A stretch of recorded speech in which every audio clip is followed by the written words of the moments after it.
حسبنا الله ونعم الوكيل، نعم المولى ونعم النصير. أعوذ بالله من الشيطان الرجيم، بسم الله الرحمن الرحيم.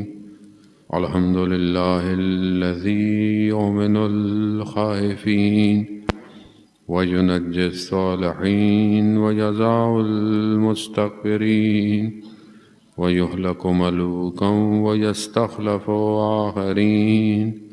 والصلاة والسلام على رسول الثقلين محبوب رب المشرقين والمغربين جد الحسن والحسين نبينا سيدنا بالقاسم محمد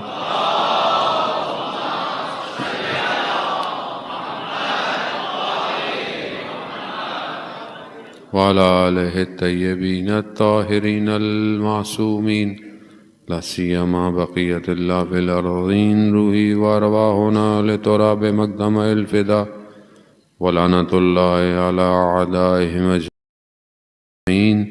بسم الله الرحمن الرحيم. رب اشرح لي صدري ويسر لي أمري واحلل عقدة من لساني يفقهوا قولي.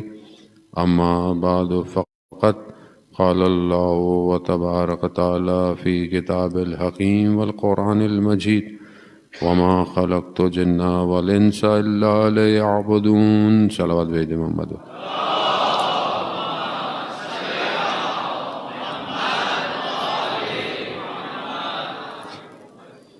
عزیزاران شہزادی دو عالم، ایام فاطمیہ کی مجالس کے سلسلے میں آپ کی خدمت میں حاضر ہوں. پہلے تو معذرت چاہتا ہوں کہ تاخیر ہو گئی، ٹریفک کی وجہ سے آج نسبتاً تھوڑا سا زیادہ تھا، اور بہرحال مجلس وہ بھی تھوڑی تاخیر میں شروع ہوئی اور یہاں بھی میں تاخیر میں پہنچا، اور یقیناً آپ کو زحمت اٹھانی پڑی. بہرحال لیکن اجر جو ہے وہ خود بی بی کی بارگاہ میں ہے انشاءاللہ. ایک دو دن کی مجلس باقی ہیں، پھر پتہ نہیں زندہ رہے توفیق ہوئی تو پھر ہم آ پائیں، ذکر کر پائیں. یہی ذکر حیات ہے. اگر جو ہے انسان ذخیرہ کر لے تو وہیں اسی بارگاہ میں یہی پیش کر سکتا ہے. قرآن میں ارشاد ہوتا ہے: الا بذکر اللہ تطمئن القلوب. آگاہ ہو جاؤ، اللہ ہی کا ذکر ہے جو دلوں کو اطمینان دیتا ہے. روایات بیان کرتی ہیں اہل بیت علیہ الصلوۃ والسلام ائمہ سے، ارشاد فرماتے ہیں امام کہ نحنو ذکر اللہ، ہم اللہ کا ذکر ہے. گویا جب اہل بیت کا ذکر کیا جائے تو دلوں کو اطمینان حاصل ہوتا ہے. اور یہ واقعاً ہم خوش قسمت ہیں کہ خدا نے ہمیں ایسا در دیا، ایسا دروازہ دیا ہے کہ انسان دنیا کی جتنے بھی سختیوں میں پھنس جائے، کوئی اور جگہ نہیں ہے جو اسے آغوش میں لے لے. اور یہ خدا کا اپنا ایک نظام ہے. خدا نے سسٹم کو ایسے ہی بنایا ہے. مولا متقیان حضرت علی ابن ابی طالب علیہ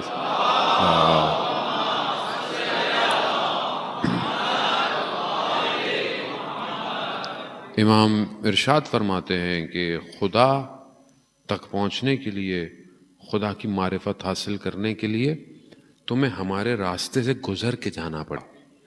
یعنی یہ خدا تک پہنچنے کے لیے تمہیں ہمارے پاس سے جانا پڑے گا. تم ہمارے بغیر خدا کو پہچان نہیں سکتے. اس کا مطلب یہ نہیں ہے کہ خدا محتاج ہے، خدا نخواستہ نہیں. خدا نے خود یہ نظام ایسا بنایا ہے کہ تم مجھے پہچاننا چاہتے ہو، ان کے ذریعے سے پہچانو.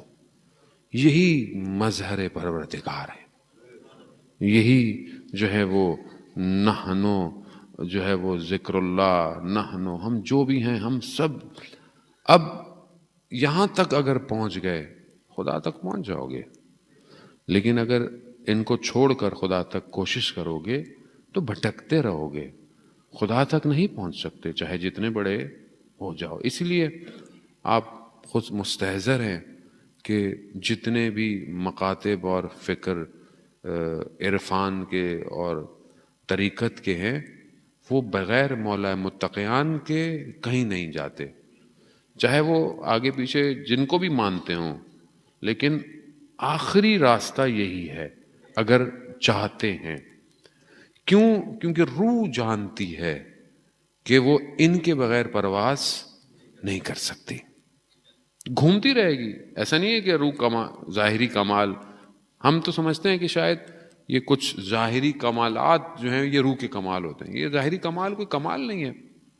ہمارے ایک استاد بتا رہے تھے کہ ہندوستان میں ایک عالم دین گئے اور کسی جو مرتاض جو ہوتا ہے ان کا ہندوؤں کا جو بہت زیادہ ریاضت کرتا ہے، سب کچھ کرتا ہے، اس کے پاس گئے تو اسے بولا بھائی کیا کر سکتے ہو؟ بولا میں اشارے سے مار سکتا ہوں۔ تو اس نے ایک جانور تھا اس کو اشارہ کیا، وہ مر گیا۔ تو کہا زندہ کر سکتے ہو؟ کہا نہیں میں زندہ نہیں کر سکتا۔ تو انہوں نے اشارہ کیا، وہ زندہ ہو گیا۔ تو بے اذن اللہ، لیکن وہ یہ خود کہتے ہیں کہ یہ کرامات نہیں ہے جیسے دنیا۔ بھئی آج دنیا کے سمجھتی ہے کہ کوئی کرامات دکھائیں، کیا دکھائیں؟ یہ میرا کام ہو جائے۔ مطلب ہم اولیاء خدا کو بھی دنیاوی معاملوں میں جو ہے وہ ناپتے تولتے ہیں۔ اچھا میرے بارے میں بتائیں، میرا کیا ہوگا، یہ کیا ہوگا؟ یہ کوئی کرامات نہیں ہے اولیاء الہی کے لیے۔ علامہ طباطبائی رضوان اللہ تعالیٰ علیہ بیان کرتے ہیں کہ اگر ملائکہ زمین پہ آ جائیں تمہارے ہاتھوں کو چومنے لگیں تو بھی یہ مت سمجھنا کہ تم عارف بن گئے ہو، کیونکہ عرفان معاملہ کوئی اور ہے، کسی اور جگہ پہ جانا ہے، لیکن جانا یہیں سے ہے، کہیں نہیں جا سکتے۔ اب کیونکہ ہمیں خود نہیں پتا کہ کمال کی ڈیفینیشن کیا ہے، کمال تک پہنچنا کیا ہے، بندگی کیا ہے، تو ظاہر ہے ہم دنیاوی کمالات کو کمال سمجھتے ہیں، لیکن اصل کمال اس کی بارگاہ میں سجدہ ریز ہونا ہے، اصل کمال اس کی بارگاہ میں تڑپنا ہے۔ ان سے بڑا خدا کو پہچاننے اور درک کرنے والا کوئی نہیں ہے کہ سجدوں کی حالت میں جو ہے مولا متقیان خدا کو پکار رہے ہیں۔ راوی کہتا ہے کہ میں نے دیکھا نخلستان میں کوئی شخص سجدے میں گریا کر رہا ہے، جیسے کوئی سانپ اپنے گرد تڑپ رہا ہوتا ہے۔ جیسے میں قریب پہنچا تو میں نے دیکھا مولا متقیان خدا کی بارگاہ میں، اور بے ہوش ہو گئے۔ میں اٹھا اور میں گھر گیا، میں نے گھر جا کر خاتون کی خدمت میں گزارش کی کہ ایسا ایسا میں نے کہا کیسے دیکھا؟ کہا ایسے دیکھا ہے۔ کہا علی کی تو اکثر ایسی حالت ہوتی ہے۔ کیوں؟ کیونکہ خالق کو پہچانتے ہیں۔ جو جتنا خالق کو پہچانے گا اتنا اس کی بارگاہ میں اس کا معاملہ، اس کا رتبہ، اس کا رابطہ بڑھتا چلا جائے گا۔ یہ آئے اس لیے تھے کہ ہم خدا کو پہچانیں، لیکن ہم اپنی زندگیوں میں دیکھیں کہ ہم اپنی زندگیوں میں جو پہچان ہے، انتخاب ہے، وہ کیسا ہے۔ علماء 3 طرح کے انتخابات اپنی زندگی میں، کہ ہم چیزوں کو جو انتخاب کرتے ہیں وہ 3 طرح کے ہوتے ہیں۔ ایک انتخاب جو ہے وہ پروفٹ والا ہے، یعنی فائدے والا۔ میں کوئی چیز چوز کروں گا اگر مجھے فائدہ ہوگا، یعنی میں یہ کام کروں گا اگر یہ فائدہ ہوگا۔ دنیا ایسی ہے۔ شخص آیا جب شیب ابی طالب سے 3 سال کے بعد رسول خدا اور ان کے صحابی نکلے تو ایک جوان آیا اور کہا کہ میرے پاس بہت دولت ہے، میرے پاس خزانہ ہے، میرے پاس تلوار ہے، میرے پاس سب کچھ ہے، قبیلے کا سردار تھا۔ کہا یہ میں سب آپ کو دے دوں گا، میں اسلام بھی قبول کروں گا، لیکن میری ایک شرط ہے۔ کہا کیا؟ کہا آپ اپنے جانے کے بعد مجھے اپنا جانشین بنا دیں۔ تو رسول خدا نے بولا کہ نہیں، اسلام اگر حاصل کرنا ہے بغیر لالچ کے کرنا ہے، خدا کی رضا کے لیے اسلام قبول کرنا ہے۔ اسلام کا انتخاب ایسے نہیں ہے کہ آپ اسلام کا انتخاب کریں کہ میں یہ انتخاب کر لوں، ایسا اسلام کا انتخاب نہیں ہے۔ اسی لیے پروردگار نے، ایک روایت ہے کہ جس کے اندر پروردگار نے کہ امام فرماتے ہیں کہ انسان کو باقی ساری مخلوقات پر افضل قرار دیا ہے کچھ خصوصیت کی وجہ سے۔ یعنی بہت ساری مخلوقات میں بہت ساری خصوصیات پائی جاتی ہیں، شاید بہت ساری جانور پرندے ہم سے بہت معاملات میں شاید بہت اچھے ہیں بعض، لیکن کچھ خصوصیتیں ایسی ہیں جو دوسری مخلوقات کو نہیں پائی جاتی۔ کون سی؟ پہلی چیز کہ انسان کو خدا نے عقل دی ہے. عقل انسان کو تفکر فکر کرنے کی صلاحیت کسی جانور میں نہیں ہے. جانور آٹو پہ ہے، یعنی جو بھی وہ کام کر رہا ہے وہ اس کے اندر بلٹ ان ہے، وہ خود کام کرتا ہے، چاہے وہ اچھے کام کرے تیز کام کرے. دنیا میں ایک جیسی ہیں. شہد کی مکھی اپنا گھر بنائے گی، بہت سوفسٹیکیٹڈ سائنٹیفک گھر بنائے گی، لیکن وہ بلٹ ان ہے اس کے اندر. خدا کہہ رہا ہے ہم نے اس کو وہی نازل کی. لیکن انسان کو خدا نے عقل دی، اور عقل کے ساتھ ہی اس کے اندر شعور، سوچنے کی صلاحیت، سمجھنے کی صلاحیت. اچھے برے کی تمیز عقل کرتی ہے. اچھا کیا ہے برا کیا ہے، یہ ہاتھ میں کیا ہے، پانی ہے، ٹھنڈا ہے گرم ہے، نقصان دہ ہے آلودہ ہے زہریلا ہے صاف ہے. اب آپ کو عقل کیا بتائے گی؟ تھوڑی دیر میں عقل آپ کو ڈائگنوز کرے گی کہ ٹک پینا ہے، کراس پینا نہیں ہے. زندگی کے کسی معاملے میں آپ آ رہے ہیں، فوراً عقل کیلکولیٹ شروع کر دے گی، یہ دینا ہے یہ لینا ہے، چھوڑنا ہے بات کرنی. عقل ہے. عقل انسان کو افضل، اس لیے اصول کافی کا پہلا باب ہی عقل سے شروع ہوتا ہے. دوسری چیز جو انسان کو افضلیت دیتی ہے وہ دین ہے، جو خدا نے اسے دین دیا ہے. یہ کسی اور مخلوق کے پاس نہیں ہے. دین جسے خدا قرآن میں کہتا ہے کہ دین کے اندر اللہ، جو اللہ کو دین پسند ہے وہ اسلام ہے. اور سب جتنے بھی دین تھے سب میں دین نظام حیات ہے، یعنی انسان کو اپنی زندگی کیسے گزارنی ہے. کیٹلاگ ہے. جب آپ کوئی سافٹ ویئر خریدتے ہیں، ہارڈ ویئر خریدتے ہیں، کوئی اکوپمنٹ خریدتے ہیں، کوئی مشینری خریدتے ہیں، کوئی مشین ہو، ایک کیٹلاگ کمپنی دیتی ہے. اگر ایسے استعمال نہیں کیا تو پھر کیا ہے، گارنٹی نہیں ہے کوئی. اب یہ دین اصل میں وہ کیٹلاگ ہے کہ تم نے اپنی زندگی گزارنی کیسے ہے. ضابطہ حیات ہے، پورا ضابطہ حیات ہے. یہ جو آج کل ویسٹرن سوچیں انسان کے ذہنوں میں آ رہی ہوتی ہیں کہ دین کے پاس اس کا جواب نہیں ہے، دین کے پاس اس کا جواب نہیں ہے، دین پرانا ہو گیا ہے، یہ سب دھوکہ ہے، ایلوژن ہے. اس کا مطلب ہے کہ ہم نے یا تو دین صحیح طرح سمجھا نہیں یا تو دین پڑھا نہیں. جو دین اتنا دقیق ہو، اتنا فوکسڈ ہو کہ آپ کو بیت الخلاء میں جاتے وقت پہلا پاؤں کون سا رکھنا ہے، سوتے وقت کس کروٹ پہ سونا ہے، کھاتے وقت کس طرح کھانا ہے، یعنی ہر معاملات میں اس سے ڈیٹیل سسٹم کوئی نہیں ہے. دنیا کے جتنے بھی نظام آئے، جتنے بھی آپ تھوڑا سا پیچھے چلے جائیں، چاہے وہ فرینچ ریولوشن ہو، چاہے وہ انسان نے جتنے بھی قانون بنائے، انسان کے سارے قانون اس کے فائدے کے لیے.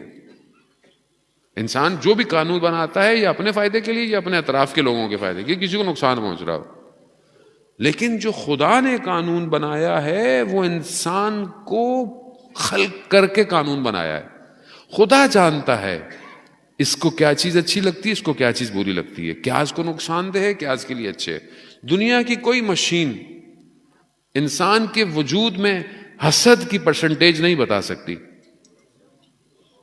کینے اور بغض کو نہیں بتا سکتی کہ اس کے اندر کتنے لوگ مریض جاتے ہیں ڈاکٹروں پہ. یہ تو آپ ڈاکٹروں پہ جاتے رہتے ہیں، انسان ڈاکٹر بھی شاید بیٹھے ہوئے ہوں گے یہاں، سائیکیٹرسٹ بھی ہوں گے. شخص آتا ہے، کوئی آتا ہے مریض ہے، مشکل میں ہے، چیک اپ ہوتا ہے، blood test, C T scan, sonography, کوئی بیماری نہیں ہے اس کو، سب ٹھیک ہے، لیکن وہ کہہ رہا ہے میں مریض ہوں. اب دنیا کی کوئی چیز دل کو اسکین نہیں کر سکتی کہ اس کو مرض کیا ہے سوائے اسلام کے. اسلام بتا سکتا ہے کہ اس کو کیا مرض ہے. اسی لیے پروردگار نے قرآن میں ارشاد فرمایا کہ ہم نے جو انبیاء بھیجے ہیں وَيُزَكِّيهِمْ، تاکہ تمہارا تزکیہ کرے، تمہیں پاک کرے. کوئی اور تمہیں پاک نہیں کر سکتا تمہاری اندر کی گڑبڑ کو. اب یہ اسکینر کیسے پتا چلے گا؟ یہ اولیاء خدا یہ بعض اوقات انسان کو دیکھ کے بتا دیتے ہیں کہ اس کے حالات کیا ہے. کیونکہ جب انسان کینہ اور بغض رکھتا ہے وہ آرام سے نہیں بیٹھ سکتا. انسان حسد کرتا ہے، انسان غیبت کرتا ہے، انسان کسی سے کوئی اندر کٹھن رکھتا ہے، یہ انسان کو کئی بیماریوں میں مبتلا کر دیتی ہے. اور آج معاشرہ زیادہ تر انہی چیزوں میں مبتلا ہے عزیزان محترم، کیونکہ ہم اپنی مرضی سے دین کو سمجھ ہی نہیں پا رہے ہیں. دین ہم نے اپنی مرضی کا رکھا ہوا ہے، یعنی جتنا مجھے فائدہ ہے میرا اتنا دین ہے. اور عجیب دور آ گیا ہے. پہلے تو ہوتا تھا کہ یا آدمی برا ہے یا اچھا ہے، تیسری چیز نہیں ہوتی تھی. ابھی مشکل یہ ہو گئی ہے کہ ظاہری دیندار ہے، ظاہراً طور پہ دیندار ہے، داڑھی بھی رکھی ہوگی، تسبیح بھی ہاتھ میں ہوگی، انگوٹھی بھی ہاتھ میں ہوگی، زیارتوں میں بھی جا رہا ہوگا، حج بھی کر کے آیا ہوگا، لیکن دھوکہ، حق کھانا، چوری، خواتین باحجاب با پردہ، سب کچھ دین، لیکن غیبت، خاندان میں اختلاف. آپ کرا کے دیکھ لیں، آپ دیکھ لیں معاشرے میں. میں وہ مارکس کی تو باتیں کر نہیں رہا جو آپ کو سمجھ میں نہیں آئے گی. ظاہری طور پر اتنی دین کی بندہ باتیں کرے گا، آپ بولے گے یار اس سے تو بڑا دینداری کوئی نہیں ہے، اس سے تو بڑا امام زمانہ کو ماننے والا کوئی نہیں ہے. لیکن جہاں آپ اس سے کوئی معاملہ کریں گے زندگی میں، آپ کو لگے گا یہ تو جھوٹ ہے، دھوکہ ہے، کیونکہ ہم دین اپنے فائدے کے لیے استعمال کر رہے ہیں. اور یہ بہت خطرناک ہے. اس لیے امام حسین علیہ السلام ارشاد فرماتے ہیں اللہم صلی علی محمد. اس لیے امام نے فرمایا کہ دین تمہاری زبان میں رکھا ہوا نوالا ہے، جب تم پہ بنتی ہے تم اس کو نگل لیتے ہو. دین ایک اچھی خاصی میجورٹی اپنی مرضی سے چل رہی ہے. یہ دوسری خصوصیت. تیسری خصوصیت عمل صالح ہے. یہ انسان کو عطا ہوا ہے کہ جو نیک عمل ہے وہ کوئی اور مخلوق نہیں کر سکتی. عمل صالح کرنا یہ انسان کی خصوصیت ہے. چوتھی چیز جو خصوصیت ہے انسان کو دوسری مخلوقات سے افضل کر رہی ہے وہ حیا ہے. حیا کسی اور مخلوق میں نہیں ہے. اگر آج معاشرہ خدا نخواستہ بے حیائی کی طرف جا رہا ہے تو اس کا مطلب کیا ہے کہ اپنے وجود سے انسانیت کو ختم کر رہا ہے، حیوانیت کی طرف جا رہا ہے. حیا نہیں ہے اس مطلب حیوان ہے. حیوان کو حیا تھوڑی ہوتی ہے، شرم بھی کوئی نہیں ہے، وہ جہاں دل چاہے کچھ بھی کر لے، وہ جانور ہے، اسے کیا حیا گا. انسان میں حیا پائی جاتی ہے. حیا صرف ظاہری وجود میں نہیں ہے، انسان کی آنکھوں میں حیا ہونا، انسان کی سوچوں میں حیا ہونا، کہ انسان حیا کرے، یہ سوچے بھی نہیں کہ یہ کیسی بات ہے. بے حیائی کی بات کیوں سوچ رہا ہے، بے حیائی نگاہوں سے کیوں ہے. لیکن آج معاشرہ اپنے آپ کو بے حیا سمجھ کر، بے حیا کر کر، بے حجاب کر کر اپنے آپ کو ماڈرن سمجھتا ہے. میں آپ کو یہ اور المیہ بتاؤں کہ آج حجاب بھی بہت سی جگہوں پہ فیشن ہو گیا ہے. وہ اچھی بات ہے، چلے کسی بہانے سے چلو انسان اپنے ظاہر کو کور تو کرتا ہے، لیکن ریکوائرڈ جو ہے وہ اندر کا حجاب ہے کہ انسان اپنے اندر سے باحجاب ہو.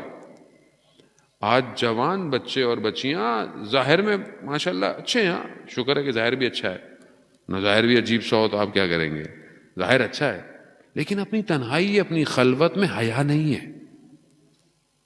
انسان عجیب حدیث ہے، حدیث کتنی عجیب، اللہ اکبر، کہ انسان کہیں بیٹھا ہو خلوت میں، چھوٹا بچہ جس کو سمجھ بھی نہیں آتا اس کی وجہ سے حیا کرتا ہے، گناہ نہیں کرتا. چھوٹا بچہ بیٹھا ہو، انسان اس کی وجہ سے گناہ نہیں کرتا، لیکن خدا کو اس چھوٹے بچے کے بھی برابر نہیں سمجھتا اور اپنی خلوت میں گناہ کرتا ہے. المیہ نہیں ہے. اس کا مطلب ہے کہ حیا وجود میں ہونی چاہیے. اور آج یہ سوشل میڈیا نے تو برباد کر دیا.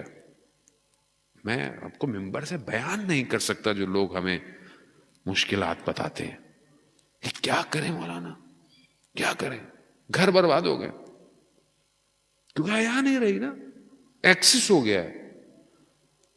پہلے کسی کے گھر کا دروازہ کھلا ہوتا تھا، کوئی گزرتا تھا، حیا کرتا تھا گھر میں جھانکنے سے کہ غلطی سے کھلا رہ گیا دروازہ، لیکن ہو سکتا ہے کوئی گھر میں بھیجا. حیا. احکام فقہ کے ہیں کہ اگر آپ اپنے چھت پہ جائیں تو اپنے ہمسائے کو بتا کے جائیں یا آواز دے کے جائیں. کیوں؟ تاکہ کوئی اپنے گھر کے اندر کسی حالت میں ہو سکتا ہے حجاب میں نہ ہو.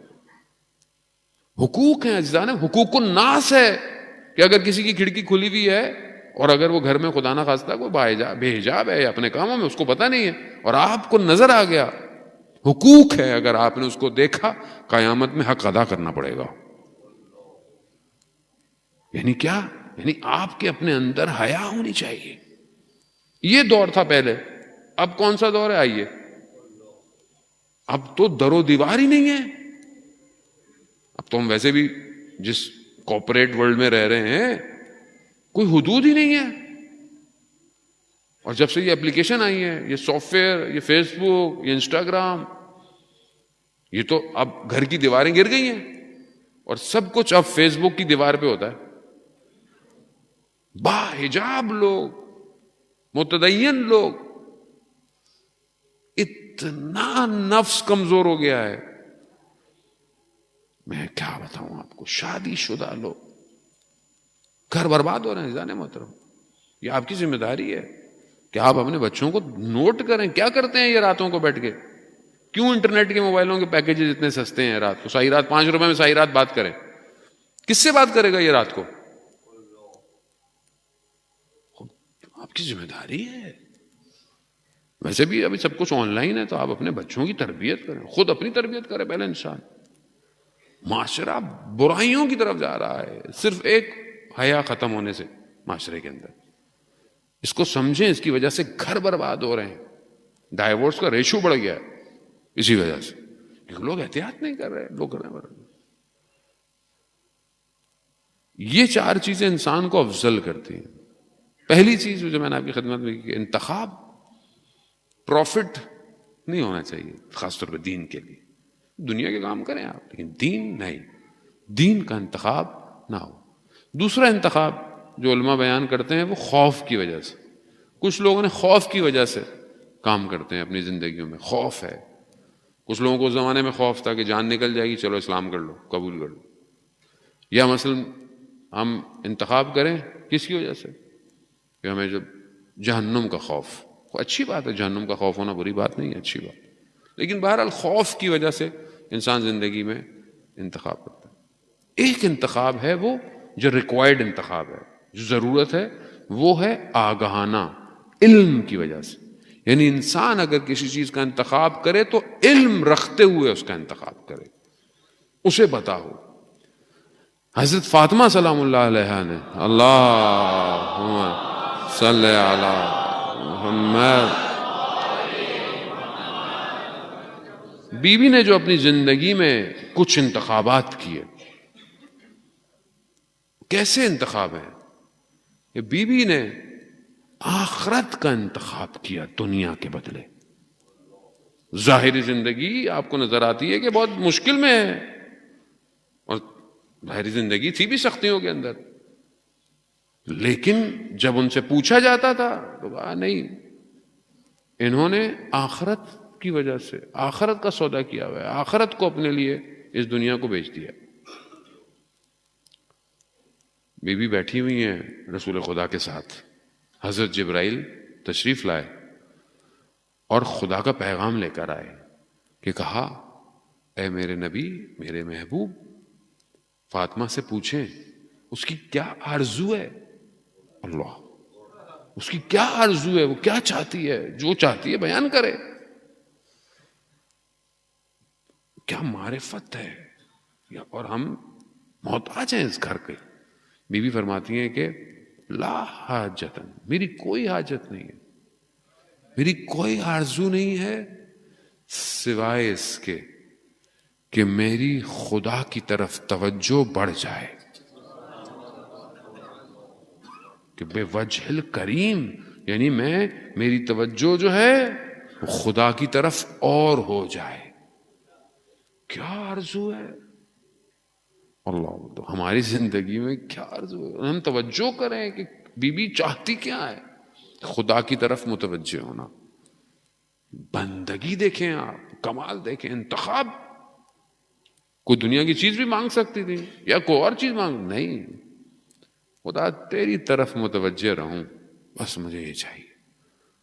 ہم اپنی زندگیوں میں دیکھیں ہم کہاں پھنسے ہوئے ہیں، ہماری توجہ کدھر ہے، ہمارا چہرہ کدھر ہے؟ چہرہ تو انسان ہے، وجہ کہتے ہیں چہرے کو، اب انسان کا چہرہ سامنے ہوتا ہے، روبرو ہے، لیکن اصل میں حقیقتاً ہمارا وجود کس طرف ہے؟ ہم متوجہ ہیں اس خالق کی طرف یا نہیں؟ آیت اللہ عظمہ بہجت رضوان اللہ تعالیٰ علیہ ارشاد فرماتے تھے کہ اگر کسی کو خدا کے وجود کا احساس ہو جائے تو وہ کبھی بھی گناہ نہیں کرے گا۔ یعنی آپ کو احساس ہو ایک جگہ بیٹھے ہیں اور کمرے میں کیمرے لگے ہوئے ہیں اور آپ کے پاس کاؤنٹر ہے، آپ پیسے لے رہے ہیں، جو کاؤنٹر ہوتا ہے کوئی بھی نہیں ہے، کیمرہ لگا ہوا، آپ 1 روپیہ بھی نہیں غائب کریں گے، کیوں؟ کوئی دیکھ رہا ہے۔ خدا قرآن میں کہہ رہا ہے مگر تم نہیں جانتے کہ وہ تمہیں دیکھ رہا ہے؟ الم یعلم بان اللہ یرا، خدا ہر چیز کو دیکھ رہا ہے۔ کیسے اس کے سامنے اس کے محضر میں انسان گناہ کرے گا؟ اس لیے کہتے ہیں کہ انسان نماز ایسے پڑھے جیسے خدا کو دیکھ رہا ہے۔ اگر ویسے نہیں پڑھ سکتا، یہ محسوس نہیں کر سکتا، تو یہ تو محسوس کرے کہ خدا اسے دیکھ رہا ہے۔ خدا تو اسے دیکھ رہا ہے۔ خدا تھوڑی بولے گا کہ 100 لوگ نماز پڑھ رہے ہیں تو میں اس کو دیکھوں گا اس کو نہیں دیکھوں گا، نہیں، وہ تو 1 to 1 ہے اپنے بندے کے لیے۔ یہ ہے بی بی کا انتخاب۔ یہ دوسری چیز جو انہوں نے اپنے انتخاب کی کہ جو آج ہمارے لیے بھی ضروری ہے، وہ یہ ہے کہ بی بی نے خاموشی کے بجائے، سکوت کے بجائے کلام کا انتخاب کیا۔ کس کی وجہ سے؟ دین کے لیے۔ خاموش نہیں بیٹھی، خاموش بیٹھ سکتی تھیں، خاتون اول تھیں، جنت سب انہی کے لیے، لیکن نہیں انتخاب کیا۔ جہاں بولنا تھا وہاں جا کر خطبہ دیا، وہ خطبہ جو فصاحت و بلاغت کا مظہر، یقیناً آپ لوگ ان ایام میں تھوڑا تھوڑا سا پڑھ رہے ہوں گے۔ حرم میں حضرت معصومہ سلام اللہ علیہا، اللہم صلی،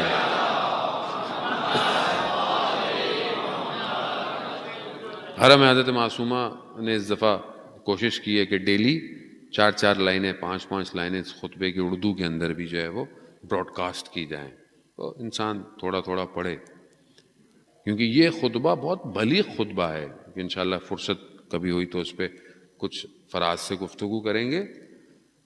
یہ انتخاب کیا انہوں نے، خاموش نہیں رہی، اور وہ چھوٹا سا گھر مسجد نبوی کے برابر میں، کوچہ بنی ہاشم کا، ظاہراً چھوٹا سا ہے لیکن اسلام کی بقا اسی گھر کے اندر ہے۔ اسی ایک گھر نے ایسے لوگوں کا انتخاب کیا کہ اسلام انہی سے نشأت لے رہا ہے۔ اب وہ چاہے کوئی بھی معاملہ ہو زندگی کا دینے کا، ہم اپنی طرف توجہ کریں عزیزان محترم۔ ہم آج اپنی زندگیوں میں ہم اپنے آپ کو کتنا سستا بیچتے ہیں۔ یہ آپ کا، میرا اپنی مرضی ہے، میرا آپ کا اپنا انتخاب ہے کہ کیا میں اپنی زندگی میں جب پھنستا ہوں تو میں ایک حرام کے بدلے، ایک زبان کے بدلے اپنے آپ کو بیچ دیتا ہوں یا نہیں بیچتا؟ میں کیسے اپنے آپ کو ٹیون کروں کہ میرے انتخاب بھی وہی بن جائیں جو اس گھر کے انتخاب تھے، تاکہ میں ان کے قریب ہوں۔ آج جمعے کا دن، متوقع ظہور کا دن، میں آج کے دن امام کی زیارت پڑھی، آج جو جمعے کی زیارت ہوتی ہے، ایک ہی دن ہوتی ہے نا امام کی زیارت، تو کتنی بڑی زیارت ہے؟ میرے خیال میں 5 منٹ زیادہ ہیں، 2-3 منٹ لگیں گے اگر آپ وہ زیارت پڑھیں۔ پورے ہفتے میں میرے پاس 3 منٹ ہیں، 2-4 منٹ ہیں کہ میں اپنے وقت کے امام کی زیارت پڑھوں۔ اس کا مطلب ہے کہ میں نے امام کا انتخاب نہیں کیا اپنی زندگی میں۔ حالانکہ یہ تو بہت چھوٹی سی چیز ہے، مطلب کوئی اتنی بڑی چیز نہیں ہے۔ آپ اگر ہفتے میں تھوڑی ایک زیارت پڑھنی ہے امام کی، بس، اور کیا۔ لیکن مجھے لگتا ہے کہ یہ تھوڑی دیر بھی امام نہیں ہے میرے پاس، تو پھر میں کیسے بیوی کے اطاعت کروں گا کہ جنہوں نے اپنی پوری زندگی اپنے امام کے لیے قربان کر دی. امام کے لیے قربان کی نا. اور امام ان کو کیا محل چاہیے تھے, ان کو باغ چاہیے تھے. اصل میں سب مسئلہ امامت کا تھا. جو اپنا سب کچھ دے دیں, جو ہر شب سائل کو دے دے پورا گھر, وہ باغ ان کو زمین دے گی کچھ. اصل مسئلہ امامت کا تھا. آج امام میری زندگی میں کہاں ہے؟ آج میں امام کو یاد کرتا ہوں, امام کے لیے تڑپتا ہوں, یا امام کے لیے کوشش کر رہا ہوں کہ نہیں کر رہا. لیکن میں بعض اوقات خود محسوس کرتا ہے انسان کہ انسان پھنسا ہوا ہے کہیں نہ کہیں چھوٹی چھوٹی چیزوں میں. ملا حسین, ملا مہدی ناراکی کے جو والد تھے ملا احمد ناراکی, جنہوں نے کتاب جو ہے وہ معراج السادہ کتاب یقیناً آپ لوگوں نے پڑھی ہوگی, معراج السادہ اردو میں ترجمہ ہو چکی ہے. اخلاق کی کتاب ہے. اگر آپ چاہتے ہیں کہ اخلاق کے بارے میں پڑھنا, معراج السادہ کتاب. یہ کتاب اصل میں خلاصہ ہے جو ہے وہ جامع سعادہ کا, جو عربی میں لکھی گئی. ان کے والد نے لکھی تھی کتاب. یہ جب کتاب انہوں نے لکھی تو یہ کتاب بہت مشہور ہو گئی, معروف ہو, بہت زبردست کتاب تھی, اور نجف کے حوزے کے اندر بھی بہت معروف تھی. تو جب یہ نجف آئے تو علماء ان سے ملنے آئے, کہ کتاب مشہور ہو گئی تھی تو ان کی شخصیت سے لوگ ملنے آئے. اگر کوئی نہیں آیا تو ایک عالم نہیں آیا ملنے, اور وہ سید مہدی بحر العلوم, جو بہت بڑے عالم تھے اپنے زمانے کے, کہ جن کے بارے میں شیخ عباس, شیخ کمی جو کہ کم المقدسہ میں دفن ہے, وہ کہتے ہیں کہ ان سے کہ میں اور آپ دونوں ساتھ پڑھتے تھے, لیکن آپ کے پاس یہ اتنا خاص کیا ہے اور یہ کیسے ہے کہ جو میرے پاس نہیں ہے. تو کہتے ہیں انہوں نے اپنے لبوں کو ہلاتے ہوئے خاموشی سے کہا, آہستہ سے, کہ کیوں نہ ہو جسے وقت کے امام نے اپنے سینے سے لگایا ہو, کیوں نہ ہو اس کے پاس. تو یہ ملنے نہیں آئے, سب ملنے آئے. تو انہوں نے کہا کہ میں خود ملنے جاتا ہوں. تو یہ جانے لگے تو لوگوں نے کہا کہ آپ کہاں جا رہے ہیں؟ آپ ان کو آنا چاہیے تھا, آپ کیوں نہیں آ رہے؟ کہا نہیں کوئی فرق نہیں پڑتا, میں چلا جاتا ہوں. یہ گئے, درس دے رہے تھے, بیٹھے جا, درس ختم ہوا, سلام کیا, وہ انہوں نے توجہ نہیں دی, پھر چلے گئے. تھوڑے دن اور گزر گئے, انہوں نے کہا میں پھر جاتا ہوں. تو اطراف میں تھے, انہوں نے بولا آپ پہلے بھی گئے تھے, کافی ہے. کہتا نہیں میں دوبارہ سید ہے. یہ پھر پہنچے, پھر وہ درس دے رہے تھے, درس ختم ہوا, وہ اٹھ کے چلے گئے, یہ بھی چلے گئے. یہ پھر زیارتوں پہ کربلا, سامرا, کاظمین کر کے واپس نجف آئے. تو انہوں نے کہا کہ میں واپس جا رہا ہوں, تو میں ایک اور دفعہ. تو جو اطراف میں تھے کہنے لگے بس کر دیں, اتنا انسان آپ کو وہ توجہ ہی نہیں دے رہے ہیں, اور آپ جو ہے وہ جائے جا رہے ہیں. انہوں نے کہا نہیں کوئی بات. یہ جیسے ہی چلنے لگے تو سید کو پتہ چل گیا کہ یہ آ رہے ہیں. تو کہتے ہیں کہ ننگے پاؤں کوچے تک آ کر انہیں لینے آئے, اور آ کر بٹھایا, اور پھر گفتگو کی, اور پھر ان سے کہا کہ آپ پوچھیں گے نہیں کہ آپ پہلے آئے تھے 2-3 دفعہ, میں نے آپ پہ توجہ نہیں دی؟ کہا نہیں, کیوں؟ کہا میں دیکھنا چاہتا تھا یہ جو کتاب اخلاق کی آپ نے لکھی ہے,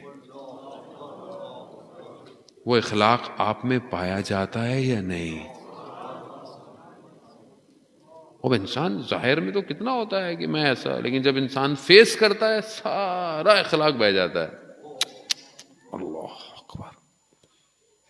یعنی کتنا آدمی ہوتا ہے, لیکن جب کسی سچویشن میں گھرتا ہے, کہیں غصہ آ گیا, کہیں کچھ آ گیا, آپ کہتے ہیں وہی شخص تھا, یہ واقعاً اخلاق کے مظہر تھے. یہ ظاہراً چھوٹی سی بات ہے, لیکن ہمارے اندر نہیں ہے. اب یہ چھوٹی چھوٹی چیزیں ہی انسان بناتی ہیں. انسان ایسے ہی بنتا ہے, درگزر سے, تواضع سے, جھکنے سے, عزت سے, کہ میں نے آپ کی پہلے بھی خدمت میں عرض کیا. ہم اپنے وجود کو کیسے کریں عزیزان محترم؟ وقت کا امام ہمیں بلا ہے. بہرحال وقت بہت تیزی سے اپنے جو ہے وہ ثانیوں کو اور دقیقوں کو طے کرتا ہوا. جب بھی میرے زبان سے دقیقے کا لفظ نکلتا ہے مجھے مرحوم خدا ان کے درجات بلند کرے علامہ طالب جوہری ایک صلوات پڑھ کر ان کی روح کو بخش دیں. اللہم صلی علی محمد. وہ جملے وہ ابھی تک سماعتوں میں محفوظ ہیں کہ جو بہرحال ان بزرگوں نے ادا کیے. عزیزان محترم، امام تک پہنچنا ضروری ہے. ہم امام کے لیے کوشاں کتنے ہیں، ہم محنت کتنی کرتے ہیں. علی محضیار کہ جو 20 سال حج کرتا رہا، کیوں کہ میں کسی حج میں امام کی زیارت کروں. آپ جانتے ہیں کہ امام ہر سال حج پہ جاتے ہیں، امام زیارت کرتے ہیں. بغیر امام کے وجود کے حج ممکن نہیں. 20 سال اپنی زندگی کے امام سے ملاقات نہیں ہوئی. تھک گیا. پھر پیغام بھجوایا گیا، آؤ حج پہ آؤ. جب حج پہ پہنچا، طواف کر رہا تھا تو شخص آیا، کہا امام نے بلایا ہے. کہہ رہے پہاڑوں کو طے کرتا ہوا مکہ کے ایسی جگہ پہنچا کہ اس نے کبھی وہاں دیکھی نہیں تھی. ایک ہریالی ہے، خیمے لگے ہوئے. امام کی خدمت میں پہنچا. جیسے ہی اندر داخل ہوا، امام نے دیکھتے ہی کہا کہ ہم تمہاری زیارت کے مشتاق تھے. کتنی بڑی انسان کے لیے خصوصیت ہو کہ امام خود فرمائے کہ ہم تمہارے دیدار کے مشتاق تھے. اللہ اکبر. کاش ہمارا بھی کوئی عمل ایسا ہو کہ امام کی صدا آئے کہ ہم تمہاری زیارت کے مشتاق ہیں. اللہ، واقعا تڑپتا ہے دل انسان کا. یوسف زہرا ہے. علی محضیار نے کہا مولا میں 20 سال سے آ رہا ہوں، آپ کہہ رہے ہیں کہ میری زیارت کے مشتاق، میں تو آ رہا ہوں. تو امام فرماتے ہیں کہ تمہارے اور ہمارے درمیان تمہارے اعمال تھے، تمہارا اپنا عمل تھا جو میرے اور تمہارے درمیان میں رکاوٹ ہے. اس لیے آیت اللہ عظمہ بہجت فرماتے ہیں کہ ہم کیوں نہیں دیکھ پاتے امام کو، کیونکہ ہمارے اعمالوں نے غلاف ڈال دیے، پردے ڈال دیے. خود صاف کرو اپنے آپ کو. وہ کہتے ہیں اپنے آپ کو پاک کرو تاکہ امام تک پہنچ پاؤ. آپ یقین کریں اگر آپ اپنے وجود سے امام کے لیے تڑپیں، ایسا ممکن ہی نہیں ہے کہ آپ تک امام نہ آئے یا امام کا پیغام نہ آئے. ہو ہی نہیں سکتا. یعنی محسوس تو کر سکتا ہے نا کم از کم. ٹھیک ہے، ہو سکتا ہے، ضروری نہیں ہے کہ ہر آدمی امام کو دیکھے. فلسفہ غیبت یہی ہے کہ کوئی نظر امام ہر کسی کو نظر نہیں آئے. امام جس کو چاہیں امام اس کو دیکھتے ہیں. لیکن محسوس تو کر سکتے ہیں کہ امام ہے. محسوس تو کر سکتے ہیں نا کہ آپ اپنے وجود سے کہ میرا امام زندہ ہے، میرا صاحب زندہ ہے. صاحب تک پہنچنا کمال ہے. امام حیات ہے.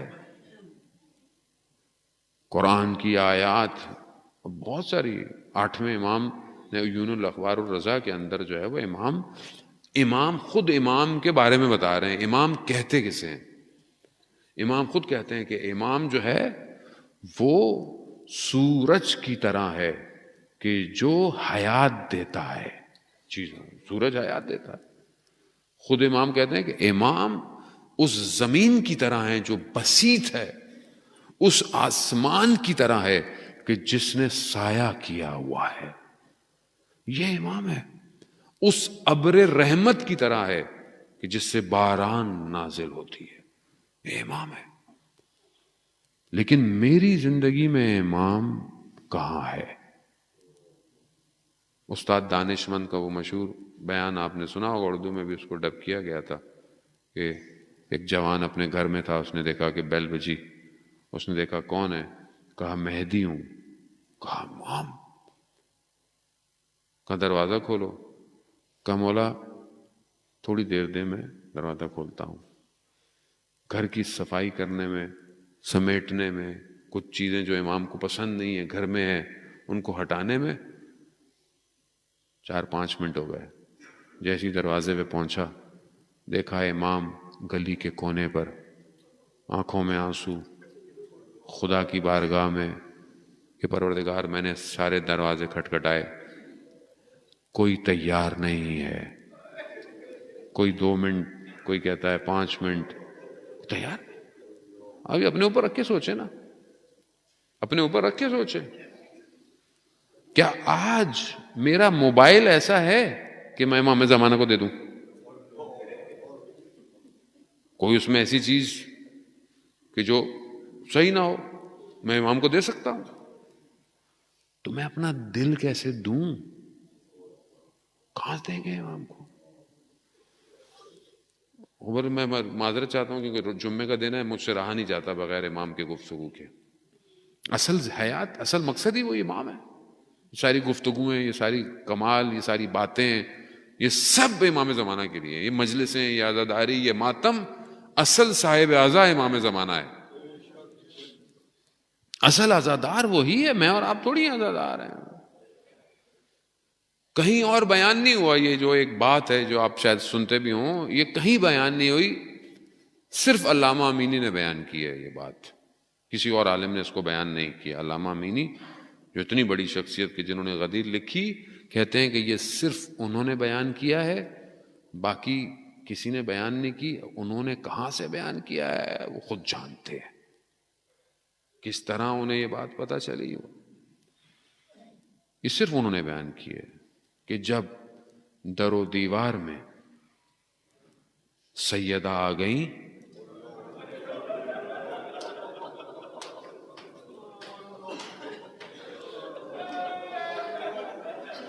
تو بی بی نے کہا ہے یا مہدی، اللہ، آخری فرزند کو پکارا ہے۔ نہیں پتا، بہرحال علامہ امینی بہتر جانتے ہیں کہ کیا ہے حکمت، کیا ہے، کیوں؟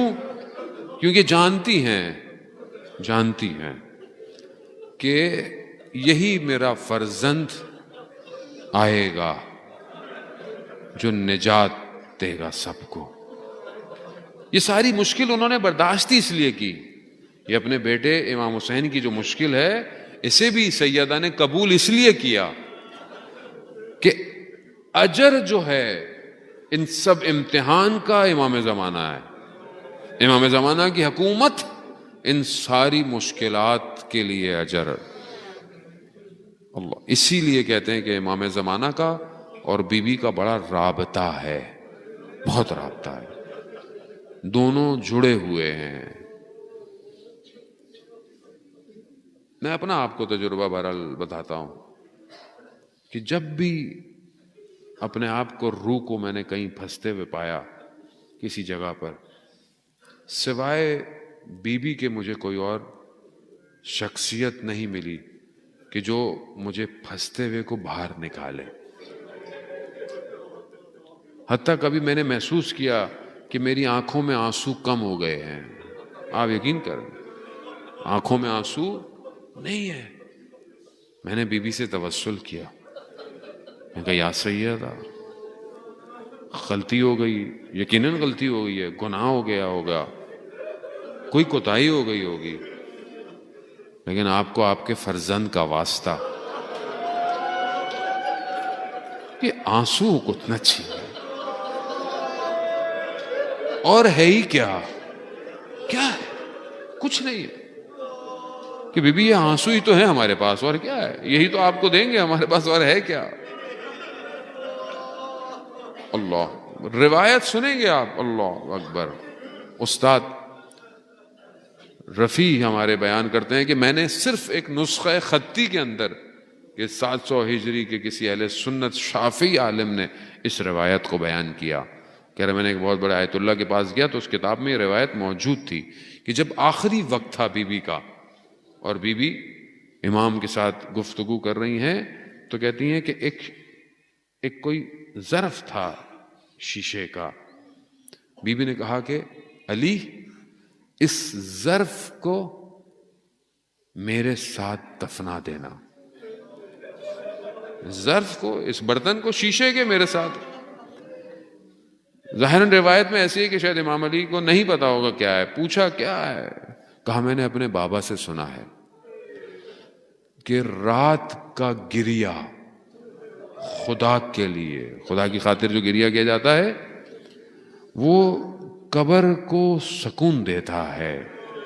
یا سیدہ، یعنی اتنا تو گریا کیا کہ وہ ظرف میں آیا، اتنی عبادت کی کہ نور عالم ملائکہ کو گھوم رہا ہے۔ یعنی وہ مشکلات، وہ مصیبتیں، یہی نجات ہے۔ اور یقیناً ہر مجلس میں بی بی تشریف لاتی ہیں، یقیناً آتی ہے، کیوں نہیں آتی؟ کاشان کے ایک عالم دین بیان کرتے ہیں کہ میں محرم میں مجلسیں پڑھ رہا تھا، ایک خاتون بوڑھی سی میرے پاس آئیں، کہا کہ میری بھی مجلس پڑھ دو۔ اب میں نے کہا کہ میں ان سے یہ کہوں کہ میرے پاس ٹائم نہیں ہے تو برا لگے گا، تو میں نے کہا میرے پاس صرف دوپہر کا وقت ہے، اور یہ ایسا وقت تھا کہ مجھے پتا تھا کہ یہ مجھے نہیں بلائیں گے۔ تو انہوں نے کہا اس سے اچھا تو وقت ہی کوئی نہیں ہے۔ تو میں نے شروع کر دی پڑھنے۔ روز عاشورہ آیا، عاشورہ میں ساری مجلسیں صبح پڑھتا تھا، دوپہر کو کوئی مجلس نہیں پڑھتا تھا۔ ان کو میں بتانا بھول گیا، میں اپنی ساری مجلسیں پڑھ کے ظہر کے بعد تھوڑی دیر استراحت کے لیے لیٹا، میری آنکھ لگ گئی، میں نے خواب میں سیدہ کو دیکھا۔ بی بی نے مجھے کہا شیخ وہ بوڑھیا تمہارا انتظار کر رہی ہے۔ کہا میری ایک دم آنکھ کھلی، میں دوڑتا ہوا، گرمیوں کے دن تھے، میں دوڑتا ہوا، میں نے دیکھا وہ بوڑھی عورت اپنے گھر سے نکلتی ہے اور باہر آتی ہے، اور میں نے کہا کہ شاید اس نے مجھے دیکھ لیا ہے، لیکن بار بار آ رہی ہے، بے چین ہے۔ جیسے میں پہنچا میں نے کہا میں آ گیا ہوں، بے چینی کیسی ہے؟ کہا شیخ تم نے اتنی دیر کر دی، خود سیدہ مجلس میں آئی ہوئی ہے۔ اللہ اکبر، یا سیدہ، یا امام زمانہ، آپ کو آپ کی جدہ کا واسطہ، ان آنسوؤں کے صدقے میں، میرے تو گناہگار آنسو ہیں، یقیناً یہاں لوگوں کے اخلاص خلوص کے آنسو ہیں۔ یا امام زمانہ، یہ نگاہ کرم کیجئے، یہ نگاہ ہم پر بھی کیجئے، ہم خطاکاروں کو اپنی طرف بلا لیں۔ ہاں عزاداروں، وہ چند دن رہ گئے ہیں، کل شب شہادت ہے، پھر روز شہادت، چند دن کی مہمان ہے سیدہ، یا یوں کہوں کہ بس ایک رات کی مہمان ہے۔ کل رات تو رات کی تاریکی میں غسل اور کفن دیا جائے گا، آج کی رات نہ جانے کس طرح بی بی اپنے بچوں کو کس طرح محبت سے دیکھ رہی ہوں گی، کس طرح غور سے دیکھ رہی ہوں گی، کیونکہ پھر تو یہ چلی جائیں گی، پھر تو یہ زہرا کے یتیم بچے ہوں گے نا۔ جس طرح شب عاشورہ خیموں میں مائیں بچوں کو دیکھ رہی تھی، وہاں ماؤں نے نہیں جانا تھا، وہاں بچوں نے جانا تھا، یہاں ماں نے جانا ہے۔ ہاں عزاداران محترم، وہ آخری وقت ہے، آخری وقت ہے، بی بی اپنے بچوں کے ساتھ نہ جانے کس طرح ہے۔ بس آپ سے چند جملے کہوں گا اور التماس دعا۔ ہاں عزاداران محترم، آخری وقت ہیں، اور نہ جانے بچے محسوس کرتے ہوں گے کہ ہماری ماں ہمیں ایک ہاتھ سے سارے کام کروا رہی ہے، ایک ہاتھ سے سر پہ پھیرتی ہے، ایک ہاتھ سے کھانے کھلاتی۔ چھوٹے بچے ہیں نا، محسوس کرنے والی بات ہے۔ آپ کے بھی بچے ہیں، خدا سلامت رکھے، جن کے چھوٹے بچے ہوں، وہ کیا چاہتے ہیں کہ ماں باپ ہو ماں ہو آغوش میں لے لے۔ کچھ بچے ضد کرتے ہیں گود میں اٹھا لیں، باہوں میں لے لیں۔ سلام ہو ان بچوں پر کہ جو یہ دیکھتے ہوں ماں ہمیں آغوش میں نہیں لے پاتی، ماں ہمیں اٹھا نہیں سکتی، نہ جانے ہماری ماں کو کیا ہو گیا ہے۔ کیونکہ ہماری ماں دیوار کے سہارے سے چلتی ہے، ہاتھ بھی سوجے ہوئے ہیں، پسلیاں بھی ٹوٹی ہوئی، یہ سیدہ جانتی ہے نہ جانے ان 2 مہینوں کے اندر 3 مہینوں میں اپنے بچوں کو کس طرح سنبھالا ہوگا۔ اسی لیے تو کہا میرے چھٹے امام نے کہ وہ وقت آ گیا کہ ہماری ماں، ہماری جد بالکل نحیفہ ہو گئی تھی، منحدۃ الرکن، یعنی ارکان ٹوٹے ہوئے تھے، جسم بالکل گھل گیا تھا، گویا کوئی خیال ہے۔ ہاں عزاداران محترم، یہ تو میرا مولا جانتا ہے کہ وقت گزرنے کے ساتھ، بس کیونکہ امام زمانہ ہے، بس میں کہوں گا کہ بی بی کو امام حسین سے بہت محبت ہے، حضرت زینب سے بہت محبت ہے، اور یقیناً جسے حسین سے محبت ہو تو اسے اس سے بھی محبت ہوگی جس کو حسین محبت کرتا ہو، وہ کوئی اور نہیں ہے، وہ حضرت عباس ہے۔ وہ ہم جانتے ہیں کہ کس طرح امام حسین کی محبت کو حضرت عباس نے کیا۔ یقیناً حضرت عباس بھی سنتے ہوں گے نا اپنی جدہ کے مصائب، تو عباس جیسا جاہو جلال کیسے صبر کرتا ہوگا یہ ہم نہیں جانتے، نہ کہیں بیان ہوا، نہ کوئی بیان کر پایا، لیکن حضرت عباس کی حسرت تو ہوگی کہ میں بھی اپنی ماں تک پہنچوں۔ تو ہو سکتا ہے کہ روز عاشوراء جب حضرت عباس گرے ہوں تو یقیناً جب سب شہیدوں کی قبروں پہ آئی تو فرزند عباس پہ بھی ضرور آئی ہوں گی۔ ہاں لیکن جب عباس گرے نا تو عباس جانتے تھے کہ ہماری اس جد کو امام حسین سے بہت محبت تھی، آخری وقت تک حضرت عباس نے امام حسین کو کوئی تکلیف نہیں دی۔ جب گرے زانو پر سر رکھا، خون کو صاف کیا، عباس سے پوچھا عباس کوئی حاجت ہے؟ تو حضرت عباس نے کچھ وصیتیں کی ہیں، بس ایک جملہ کہوں گا اور التماس دعا، یہ ہے محبت، یہ ہے وہ صداقت، یہ ہے امامت کا کمال۔ حضرت عباس نے کہا مولا میرے بدن کو خیموں میں مت لے کے جائیے گا۔ ہو سکتا ہے سوال آئے کہ عباس پانی لینے گئے تھے، بغیر پانی کے خیموں بھی نہیں جانے چاہتے، لیکن نہیں، علامہ بیان کرتے ہیں کہ عباس با وفا ہے۔ عباس جانتا ہے میرا مولا چند دنوں سے بھوکا ہے، چند دنوں سے پیاسا ہے، یہ زہرا کا لال ہے، اس پر صبح سے کتنے بدن اٹھا کے خیموں لے کے گیا ہے، زخموں کے نشان ہیں۔ عباس جانتے تھے، اس لیے کہا مولا میرا بدن مت خیموں میں لے کر جائیے گا۔ ہاں جب یہ چھوڑ کر امام حسین علم لے کر چلے، جب دیکھا بی بی سکینہ نے علم آ رہا ہے، بچوں کو کہا چچا عباس آ رہے ہیں، لیکن آ کر کیا دیکھا کہ بابا کے ہاتھ میں علم ہے، کہا بابا چچا عباس، کہا چچا عباس نہر کنارے رہ گئے۔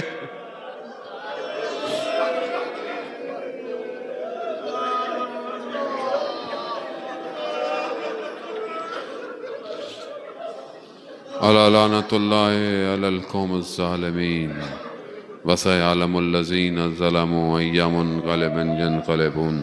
پروردگار ہماری اس عبادت کو اپنی بارگاہ میں قبول فرما۔